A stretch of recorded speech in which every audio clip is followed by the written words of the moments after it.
श्री गोपाळ कृष्ण भगवान की जय। लीळा नंबर 504। भोजन स्थानी बैठक। शुक्र दिसताच भविष्य प्रशंसा। सर्वज्ञ भोजनता स्थानी बसले। सर्व भक्तजन भिक्षा करून तेथे आले। मग सर्वज्ञांचे तेथेच जेवण झाले। भक्तजनांचीही जेवणे झाली।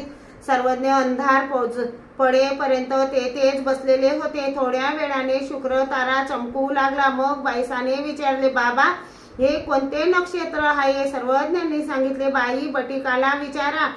मग बाईसाने बटिकाला विचारले, हे नक्षत्र कोणते? त्यांनी सांगितले, बाई हा शुक्र तारा आहे। मग बाईसांनी विचारले, बाबा हा शुक्र तारा आहे हे कसे ओळखावे? सर्वज्ञांनी सांगितले, बाई ज्योतिषशास्त्रावरून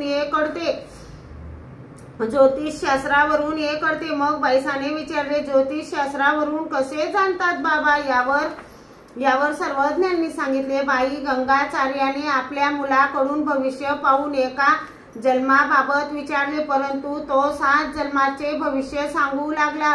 त्यात 7वा जन्म हा कुष्टी याचा आहे असे पाहून तो मूर्छित होऊन पडला। तेव्हा गंगाचार्य म्हणाला, अरे हे तू काय केले?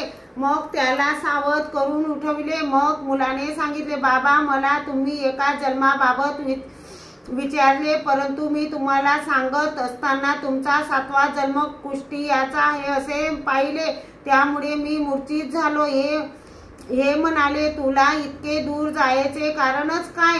मी तुला एकाच जन्माचे पाहायला सांगितले असताना तू 7 जन्माचे का पाहिले? सर्वज्ञ म्हणाले, बाई गंगाचार्य तो लोकांचा ब्रह्मविद, सर्वांचा आचार्य, अग्रगण्य म्हणून प्रसिद्ध होता। त्याने समाधीत 7 देह विसर्जले। इतक्या सामर्थ्य सामुग्रीचा पण शेवटी आकाशात नक्षत्र होऊन राहिला। श्री गोपाळ कृष्ण भगवान की जय।